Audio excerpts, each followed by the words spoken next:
देश का माहौल बहुत खराब है या फिर अपने फायदे के हिसाब से डर का भ्रमजाल तैयार किया जा रहा है। आज की ये बड़ी चर्चा, ये देश है हमारा में। जब हम हिंदू हैं तभी हम केंद्र बिंदु हैं। जब आप कहते हैं शमशान कब्रिस्तान, जब आप कहते हैं कि मदरसे आतंक का अड्डा, आप तो कम्युनलिज्म कर रहे हैं मुसलमानों में। महिलाओं को तलाक तलाक तलाक बोलकर। आप चुप रहिए। अरे आप चुप रहिए भाई, क्या तरीका आप सब कर रहे हैं? एक महिला के साथ अरे ये क्या तरीका है? आपके होम मिनिस्टर है, आपके होम मिनिस्टर है, होम मिनिस्टर देश के, आपके होम मिनिस्टर नहीं है क्या? दुश्मन से कल कहीं बफाती, सोच समझकर हज पर जायो। यहाँ की लबजब हुआ न चली है, आपन आपन हाथ बचायो। आप देख रहे हैं ये देश है हमारा, अमीश देवगन के साथ। नमस्कार व्यूअर्स, मैं हूं अमीश देवगन और आप देख रहे हैं वीकेंड का सबसे भरोसेमंद कार्यक्रम ये देश है हमारा। इस हफ्ते ये देश है हमारा में बात होगी डर के भ्रमजाल की या फिर डर और भ्रम के बेशरम रंग की। लालू यादव की पार्टी के एक बड़े नेता अब्दुल बारी सिद्दीकी, इस देश की जनता ने जिन्हें नेता चुना, मंत्री तक बनाया, सत्ता का सुख भोगा, लेकिन अब ये डर का भ्रमजाल फैला रहे हैं और कह रहे हैं कि मुसलमानों के लिए भारत अब बेहद असुरक्षित हो गया है।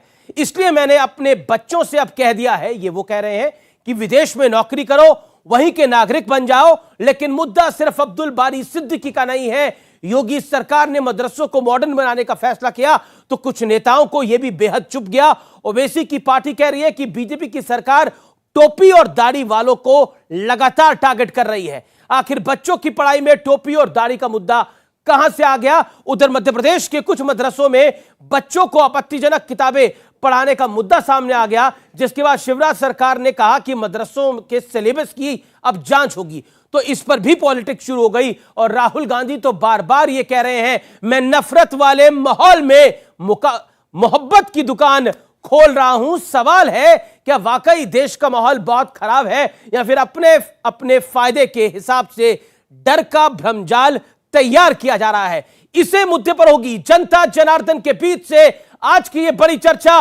ये देश है हमारा में। स्वागत है आपका व्यूअर्स।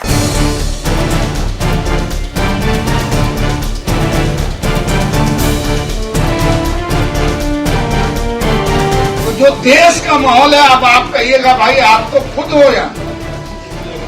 तो हमने कहा अपने बेटा बेटी को कि नौकरी कर लो उधर ही, अगर सिटीजनशिप भी मिले तो ले लेना।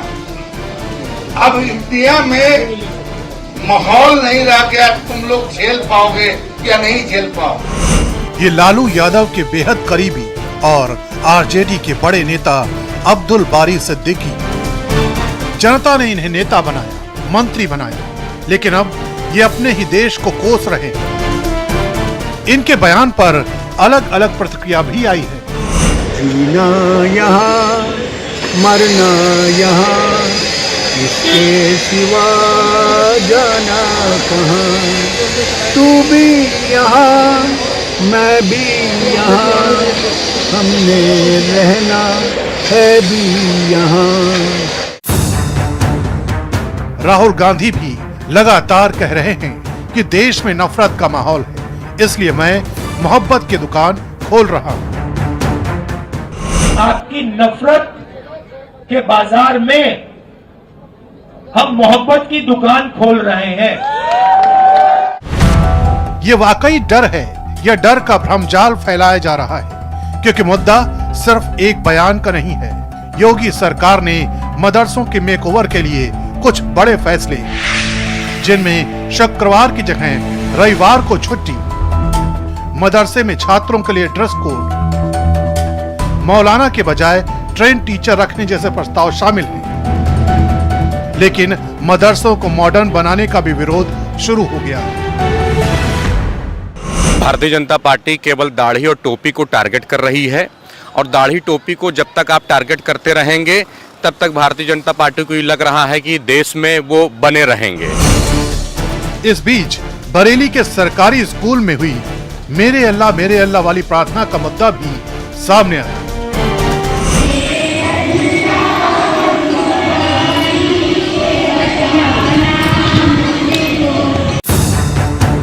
इस घटना के बाद स्कूल के प्रिंसिपल नाहिद सिद्दीकी को सस्पेंड कर दिया गया। सवाल ये भी है कि झारखंड में दिलावर रबिका पहाड़िन के 50 टुकड़े कर देता है। रबिका की पहचान छुपाने के लिए उसकी खाल तक उतार दी जाती है, लेकिन इस मुद्दे पर कोई डर की बात नहीं करता है। सवाल है कि क्या डर का एक तरफा भ्रमजाल तैयार किया जा रहा है? आज जनता के बीच इसी पर होगी सबसे बड़ी बहस। तो आज इसी मुद्दे पर होगी सबसे बड़ी चर्चा, और आज की चर्चा का नाम है झूठ और भ्रम के बेशरम रंग। और मेरे साथ बातचीत करने के लिए एक तरफ जुड़ रहे हैं बीजेपी के सांसद वरिष्ठ प्रवक्ता डॉक्टर सुधांशु त्रिवेदी, जोरदार तालियों से अभिनंदन करिए। स्वामी दीपांकर आध्यात्मिक गुरु, उनका भी अभिनंदन है। इनकी भिक्षा यात्रा चल रही है 1 महीने से, उसके लिए भी इनका अभिवादन है जोरदार तालियों के साथ। मेरे साथ निगत अब्बास है, सामाजिक कार्यकर्ता है जानी मानी, उनका अभिनंदन है। मेरे साथ डॉक्टर शोहेब जमाई है, उनका अभिनंदन है, जाने माने मुस्लिम चिंतक। मेरे साथ साजिद रशीदी है, मुस्लिम धर्मगुरु, उनका अभिनंदन है। मेरे साथ जुनैद हैरिस हैं जो कि प्रोफेसर हैं, उनका भी स्वागत है। आप तमाम लोगों का स्वागत है और जोरदार तालियां जनता जनार्दन के लिए, देश के युवाओं के लिए। मैं सबसे पहले डॉक्टर सुधांशु त्रिवेदी, इस चर्चा की शुरुआत आपसे करना चाहता हूं। जब झूठ और भ्रम की बात आती है और उसके बेशरम रंग की बात आती है, साल बदल जाता है लेकिन हाल नहीं बदलते। अब अब्दुल बारी सिद्दीकी को ऐसा लग रहा है कि अपने बच्चों को उनको कहना पड़ता है कि वहीं का वीजा ले लो, वहीं की सिटीजनशिप ले लो और वहीं नौकरी भी कर लो, यानी विदेश में। भारत अब रहने लायक नहीं रहा। जो ये कह रहे थे कि वहीं की नौकरी ले लो, इनसे पूछे वहीं मतलब कहां? निजामे मुस्तफा वाले देश में या काफिरों के देश में? ये तो पूछिए, कहां चाहिए? सीरिया में, इराक में, लीबिया में, इजिप्ट में, कहां पे चाहिए? या इंग्लैंड में, अमेरिका में चाहिए, या यूरोप में चाहिए, जिसको नेस्तनाबूद करने की कसमें खाते हैं? जनाब, इसलिए मैं कहना चाह रहा हूं, ईमानदारी की बात तो यह है कि हिंदुस्तान की बात न हमारी न किसी और की। दुनिया के एक बहुत बड़े जर्नलिस्ट हैं मार्क टेली, जो बीबीसी के संवाददाता रहे, 26 साल भारत में रहे। उन्होंने अभी 2019 में लिखा है, बहुत पुरानी बात नहीं है, उन्होंने लिखा Muslims in India are the luckiest. उन्होंने कहा भारत के मुस्लिम सर्वाधिक भाग्यशाली हैं। क्यों? उन्होंने उसका उदाहरण दिया कि मैं 26 साल निजामुद्दीन एरिया में रहा और एक तरफ हजरत निजामुद्दीन औलिया की दरगाह थी और सामने तबलीगी जमात का ऑफिस। उन्होंने कहा दुनिया में कोई दूसरा मुस्लिम देश होता तो 26 साल एक साथ नहीं रह सकते थे, किसी एक ने दूसरे को खत्म कर ही दिया होता। पर भारत के मुसलमान इसलिए भाग्यशाली हैं कि वो अपने मजहब में जैसे चाहे वह इबादत कर सकते हैं। इसलिए मैं कहना चाहता हूं, दुनिया का दूसरा सबसे बड़ा मुस्लिम आबादी का देश है भारत, पर यह इकलौता देश है जहां मस्जिदों में धमाके नहीं होते। अन्यथा ये बताइए, जहां 100% मुस्लिम मेजॉरिटी है वहां पे क्यों हमें काबुल में मेरा काउंटर सवाल है, मैं आपको इसलिए मेरा काउंटर सवाल है कि अब्दुल बारी सिद्दीकी जैसे वरिष्ठ नेता को, जो फॉर्मर मंत्री है, इस समय आरजेडी की सरकार है, शासन है बिहार के अंदर, उसको ये वक्तव्य देना पड़ रहा है, मजबूरी क्या हो? मैं क्यों देना पड़ रहा है? देखिए, आजादी के बाद एक बहुत बड़ा षड्यंत्र हुआ कि मुसलमानों के मन में खौफ पैदा करो और उस खौफ के बेस के ऊपर वोट प्राप्त करो। अन्यथा आजादी के समय पढ़ाई लिखाई डेवलपमेंट में, पॉलिटिकल रिप्रेजेंटेशन में मुस्लिम अन्य जगहों से बहुत आगे थे और 70-75 साल में पीछे होते चले गए, क्योंकि इन सारे तथाकथित सेकुलर दलों का एजेंडा है मुसलमानों में डर पैदा करके उनका वोट प्राप्त करो। हमारा विचार है कि उनमें विश्वास पैदा करके। बड़ी इंपॉर्टेंट बात है। इसीलिए मैं एक लाइन भी कहना चाहता हूं, इसीलिए हम डॉक्टर कलाम के साथ खड़े होते हैं, इसीलिए हम बिस्मिल्लाह खां के साथ खड़े होते हैं, इसीलिए हम जितने पढ़े लिखे और साइंटिस्ट मुस्लिम हैं उनके साथ हम खड़े होते हैं और ये लोग अपराधियों और आतंकवादियों के साथ खड़े होते हैं। ठीक है, मैं सीधा रुख करता हूं। ये विश्वास क्यों नहीं हो पा रहा, या फिर साल बदल जाता है लेकिन डर की दुकान का हाल नहीं बदलता? मेरा सीधा सवाल है, अब तो 1952 के बाद रामपुर में भी भारतीय जनता पार्टी जीती है, वहां मुसलमानों ने वोट दिया ही ना भारतीय जनता पार्टी को, आंकड़े निकल के आए, गुजरात में भी मिला वोट। तो डर की दुकान वालों को समझ क्यों नहीं आ रहा है कि देश बदल रहा है? अब मैं देखिए अपने काबिल दोस्त डॉक्टर सुधांशु जी के भाव का बड़ा सम्मान करता हूं और इन्हीं को समर्पित एक बात देश के युवाओं को कि अब के जो फैसला होगा वो यहीं पर होगा, अब के जो फैसला होगा वो यहीं पर होगा। हमसे अब दूसरी हिजरत नहीं होने वाली, यानी माइग्रेशन, हमसे अब दूसरी हिजरत नहीं होने वाली। ना हम सफ़र से ना किसी हम नशी से निकलेगा, ना हम सफ़र से ना किसी हम नशी से निकलेगा, हमारे पाँव का कांटा है हम ही से निकलेगा, हम ही से निकलेगा। तो थोड़ी हार्डशिप है, माना है, लेकिन ये जो देश है, यही हमारा देश, यही हमारी असली हकीकत है। और कौन छोड़ के जा रहा है? एक राजनीतिक बयान को अगर आप धर्म के आईने से देख लेंगे, राष्ट्रीय जनता दल का कोई दूसरा नेता, मान लीजिए कोई पंडित जी अगर देते, कोई ब्राह्मण देता ऐसा बयान, कोई विपक्ष का नेता, तो धर्म नहीं आता।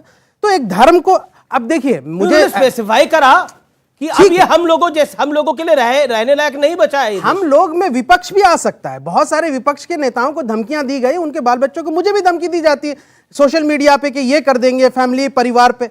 अब मेरा ये मानना है कि देखिए, बयान तो यहां से कंगना रनौत ने दी कि भाई 1947 में आजाद नहीं हुआ, 2014 में हुआ, यानी 70 सालों से, यानी जो लोग थे प्रधानमंत्री वो गुलामी कर रहे थे, यानी अटल बिहारी वाजपेयी भी जो मंत्री जो प्रधानमंत्री थे।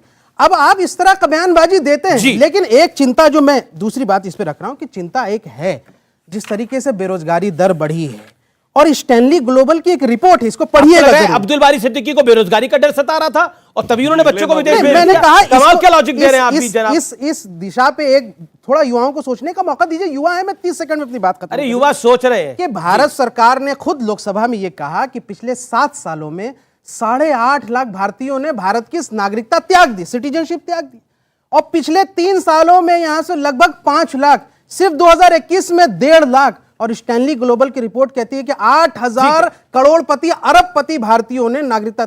अब ये अरबपति करोड़पति जो 8,000 है, कौन है? इनका भी देखा जाए कि यहां पे कमाए खाए सब कुछ अरबपति बने और देश को छोड़ के चले। तो अगर इस तरह की बात होगी तो देश ही होगा। इसलिए इसको आप मत जोड़िए धर्म के लवादे से, रख लिया। इसको एक विपक्ष के आईने की तरह, एक राजनीतिक बयान की तरह। टाइम लिमिट को फॉलो करिए स्वामी जी। बहुत बहुत शुक्रिया। मैं मात्र इतना ही कहूंगा कि कांटा निकालना ही है तो कांटा निकाला जाए। अब निकलेगा, अब बेवजह सत्ता बदलेगी तो निकलेगा। ये आदत, सत्ता बदलेगी तो कांटा निकलेगा। किस कांटे की बात कर रहे हैं आप, स्पेसिफाई कर दीजिए।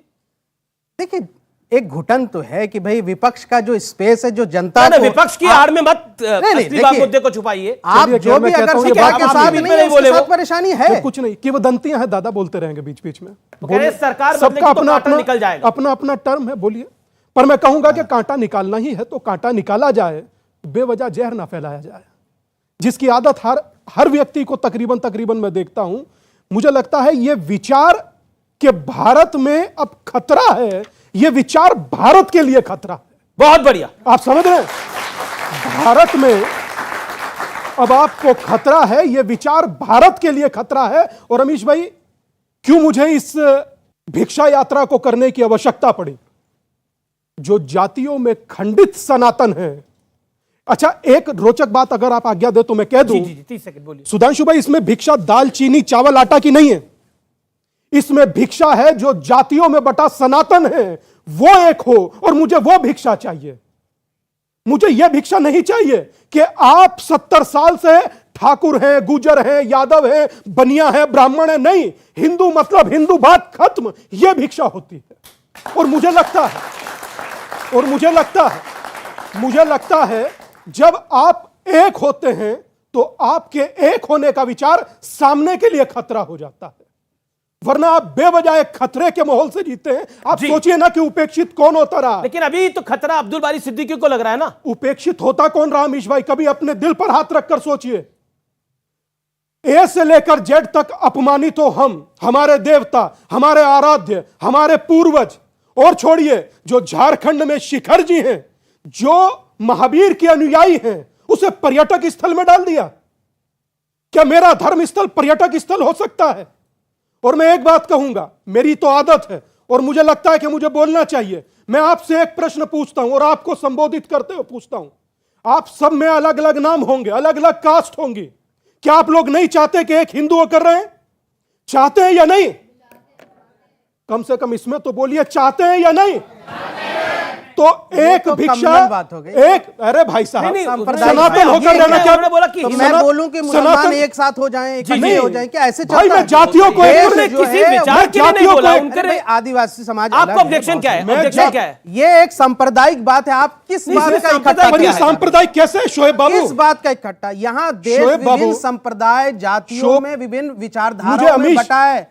साउथ इंडिया के जो विचारधारा है वो लोगों की अलग है, हमारे यहाँ अलग है। इसी हिंदू समाज के अंदर आप देखेंगे मुझे अमीश आदिवासी बात कहता कहने- मैं एक हिंदू बात नहीं कहने हूं, विषय दलित विषय कहता मैं हिंदू नहीं समाज नहीं है, हूं। मैं तो अलग-अलग विषय जो है उस पे हम आते हैं। तो क्या अमीश, मुझे एक मुसलमान बात कहने को दीजिए। इकट्ठा जी, जी। करने की यही बयान मैं देता तो अभी मैं अरे सांप्रदायिक भाई, हो जाता, कोई कट्टर हो अमीश भाई जाता। सुनिए ना। और गुरुजी आप कट्टर यहाँ नहीं से है। आप तो नहीं, यहाँ से आप आपने गलत बोला को गलत आप कहो। ये आपको आप आपको गलत कहना को चाहिए गलत बोलो। ना, मैं कोई आप गलत- बड़े एंकर हैं। आप एक सेकंड आप एक मशहूर एंकर हैं। आप नहीं आप बहुत तरक्की करेंगे। सुने सुने आपने जवाब बहुत- बात तो सुने बहुत बेहतरीन नहीं, आपकी काम किया आपकी है। आपकी इनको रोकिए। आपकी तो दुआएं हैं, उनको मैं कबूल करता हूं। और एक इनको सवाल रोकिए। एक सवाल का जवाब ये दीजिए। आप अपनी युवाओं तरफ से ऐलान को- करें। युवाओं कहा को एक लाइन कैसा कहना चाहता जहर हूं। पिला रहे हैं। स्वामी जी ने कहा इनके बीच में, देखिए आप सब जब चुनाव होता होगा तो आंकड़े निकलते हैं, इस जाति के इतने लोग, इस जाति के इतने लोग, इस जाति के, उसके बाद मुस्लिम इतने। अब मैं पूछना चाहता हूं, ये बताइए शेख, सैयद, पठान, बहना, घोसी, गद्दी, अंसारी, शिया, सुन्नी, अहले हदीस, ये क्या है भाई? अहमदिया।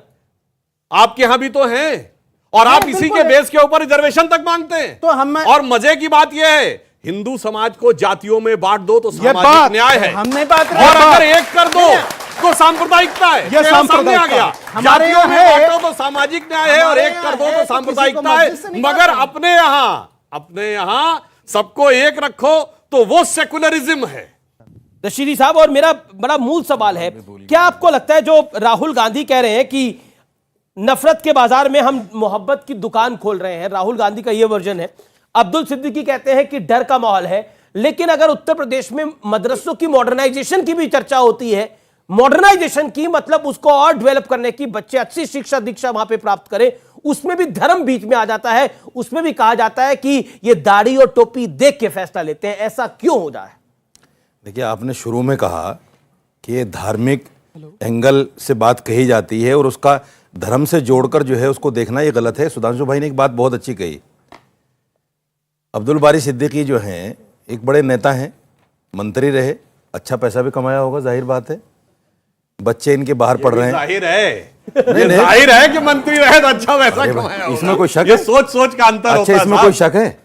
अब बताइए। हमारे यहाँ तो भाई मैं आपके यहाँ तो दो नहीं कह रहा हूं। प्रधानमंत्री रहे, आप बेचारे कुछ भी अपनी नहीं। बात क्यों कह रहे हैं? इसका मतलब कहीं दाल में हाँ, काला है, राजद में वो बात कहीं थी। दाल में काला मैं है। इनको इस बात के लिए अच्छा, धन्यवाद सुनो, देता हूं, मेरी इन्होंने बात बताया सुनो। कि राष्ट्रीय जनता दल में यदि कोई मंत्री रहा तो अच्छा खासा पैसा मुझे कमाया। मुझे बोलने दो मेरे भाई। अच्छा, टर्न आपकी है। देखिए, मंत्री कोई रहता है जापता तो नहीं बैठ के, वो भगवान को, अल्लाह को याद तो नहीं करता, वो तो अपने माल कमाने में लगता है। सब जानते हैं, दुनिया जानती है इसको। और सफाई कर दी।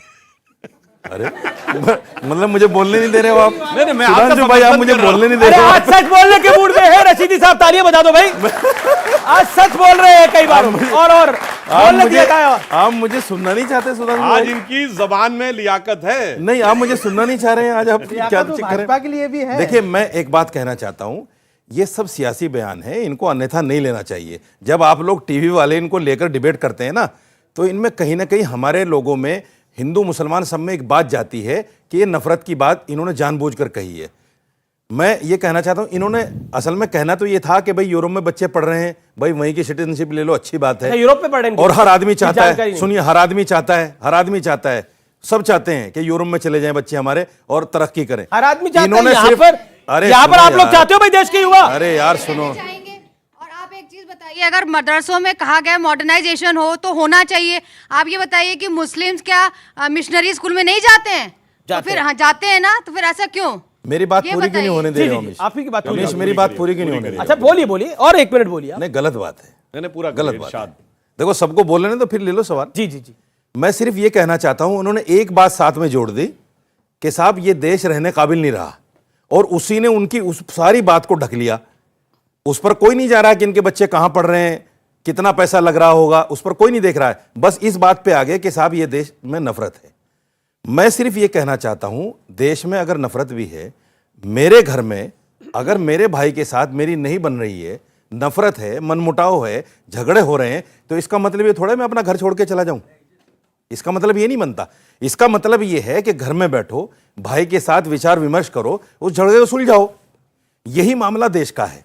देश में अगर कहीं मनभेद मतभेद है तो उसको बैठ के सुलझाया जा सकता है। हिजरत करना, दूसरे मुल्क में जाना, ये कोई अक्लमंदी की बात थोड़ा ही है। जो मुसलमान तकरीबन 85 मरतबा अपने सजदे के लिए अपनी माथे को जो है जमीन पर रखता है, वो मुसलमान कैसे सोच सकता है कि देश छोड़ के चला जाऊं? पॉइंट वो नहीं सोच सकता।